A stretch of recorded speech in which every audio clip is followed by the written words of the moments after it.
What's up? This is your boy Pepe, and I'm on the streets of Columbus. It's a late night, and I'm out here chilling. I ran into a guy out here named Alex. We're gonna let him tell his story. Go ahead, introduce yourself. I'm Alex. I am 40 years old, Okay. and let's see where to start. Well, Alex, how, if you don't mind me asking, how did this become? This became because And I'm not trying to be rude or disrespectful. no, you're fine. That's a fair question. So it became because I decided that I wanted to do something that I probably shouldn't be doing way more than the things that I should be doing. Mm-hmm. So with that, it was alcohol at one point, but then Okay. alcohol took a very, very, very rear backseat to something else, and Yeah. that bitch got a hold of me, and I was like, okay. And it caused me to lose my job and my apartment. Like a domino effect. Yeah, like it was a lot of friends.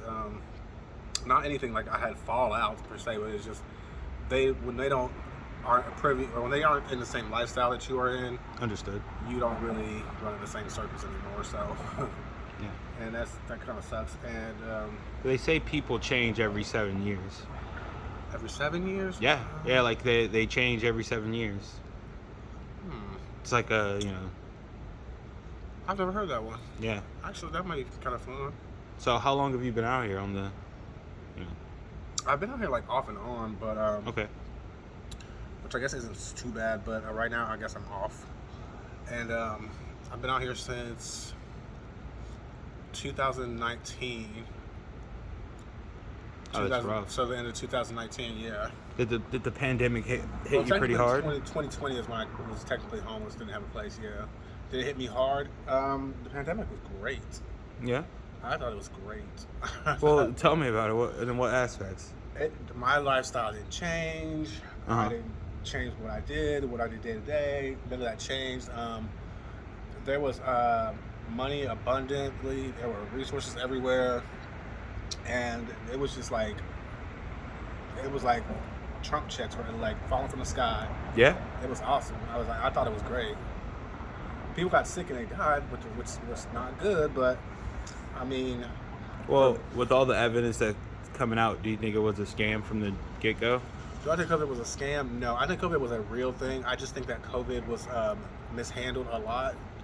I think it was a very real thing, but I just think that the way it was like people tried to manipulate and use it to do other things was like with numbers as far as like how many people were actually sick And dying and and stuff. getting the resources, the money that they would get from that, and then all the scams that came out of that, and all the like had like people from like the pirates over in Africa. They were like scamming money from all these different states here in the United States.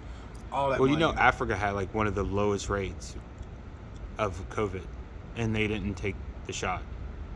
That makes a little bit of sense. It's just like, cause I'm with you. I agree with you. There was definitely a COVID virus. It just wasn't as deadly as what they said it was. Yeah. And they have the evidence now and the information to back that up. I mean, they wanted to wait 70-something years to release the information on the death jabs. That was crazy. Like, why would the public have to wait that long to see what's in it and the side effects and the outcomes of taking it? That's kind of. I just think it's such a weird thing because it's like COVID is something like I feel like it's something we've never seen before in our lifestyle, because we grew up in a time where modern medicine was like, I don't want to say at its peak, but it was pretty damn good, and it's gotten better. But when I was growing up, like I got vaccinated for like a lot of things. So Well, the shots back then were a little bit more regulated, Yeah. healthier. They're using chicken eggs, embryos. Yeah. Now they're using rat brains, They were which is using weird. triples, Yeah, it was just more regulated. They had. I mean, don't get me wrong. I'm not saying that there wasn't mishaps, but just more people. It was more looked over. I feel the FDA approvals have really dropped for things they can do. That's why you have so many different companies making different vaccines now, like different brands of cereal. Yeah, well, and some of them were like, some of them were like really not up to the standard that they should have been up to. But it was like I didn't understand why that was a thing. Like, if this is your job to approve this and make sure that it's safe for people, which you need it to be safe on a large scale, then why are you just like, what was all this? What was all slack? What was that all about? Like, I don't understand, because we didn't need, people were dying, but they were not dying at a rate that was like the world population was going to be like seriously affected. Like, COVID there was did not affect all the population. There was empty hospitals. A lot of videos showed that. Yeah. So tell me, do you have any struggles out here? Sometimes is it hard to kind of fall asleep? No. You know, or have a place that's safe where you don't have to worry about, you know, anyone messing with you? Because I do worry about sometimes, but I think I found a place that's pretty decent.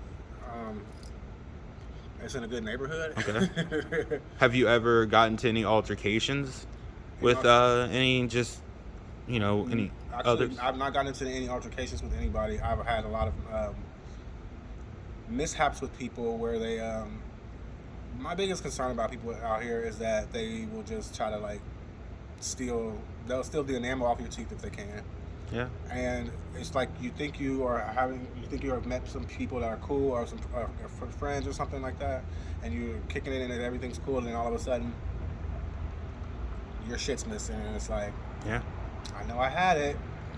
They'll lie to your face and they'll help you look for it, and and they have it the whole time. They have it the whole time. You know what? I'm gonna be honest with you, just because we were talking earlier about how I was telling him that you know, they use race, religion, and class to separate the mass, to separate us as a people, to keep us in a chaotic disarray, and that only enables us to keep fighting amongst one another. We'll never look at the big picture.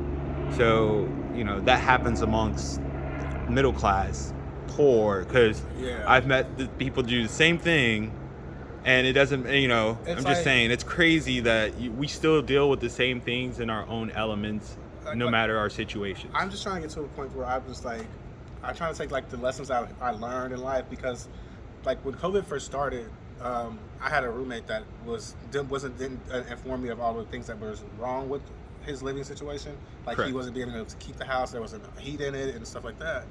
But so when I had to move out of there, he left a bunch of stuff there, and he said he was gone. He told me he was not coming back. So he left like a leather jacket and a lease game system.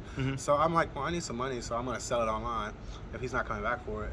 Well, I had it at a friend's house, and then he stopped over there one day when I wasn't there. And he said, is that my stuff? And he said, yeah. So he grabbed the whole tote, which had my stuff in it too, like my birth certificate, my ID, and all that stuff in it. Yeah. So I didn't have it during COVID. I couldn't get it during COVID. And all that time, I'm like, so, but my brother told me that, he said, well, was the jacket yours? And I said, no. But he said, well, then why did you sell it then? It wasn't yours to sell. So then I realized, like, you know what? He said, if you had just left it alone, then you wouldn't be in this situation. Got it. So I just thought to myself, you know what? That is very true. And had I just left this shit alone, even though it was left there, he didn't. If he wanted it or not, it's not mine to do that. So tell me, like, how do you panhandle, ask for change to get by, to make enough to... I don't know. I've never gotten to the point where I feel like I can do that. I don't feel comfortable doing that. So then how do you, I mean, if you don't mind me asking, how do you get to, you know, what you can get to get, you know, to get by? I mean, I'll do like things like, there's like, you can do surveys and stuff like that. You make some money. There's some, a couple of sites that you can do, like, there's one I can interview people on. Like, I can call people and interview them if I meet the qualifications for it. But a lot of times I usually don't. But I have friends that they'll give me money. A few friends in Cincinnati, and then one friend in Cincinnati and one friend up in Findlay, Ohio. And, okay. Yeah, so they'll send me money like that from time to time. I know Findlay, Ohio very well. I lived there, and I was like, oh. Oh, you're from? Are you from there? Or you just lived there before? I lived there. It's really like Leave It to Beaver. It's like really like racist as fuck. yeah. I'm from Lima. Yeah, I remember Beantown. Yeah. I was up there one time too, and that was like. It's a shithole. You can say it's okay. They say Ohio is like the heartbeat of America, of the country. It is the congenitive heart defect there. Well, you know, it stands for what? Lost in Middle America, and there's a lot of history behind it. Yeah, I was at a very historical. I was at some raggedy motel. I was like, hold on, we're gonna take a break.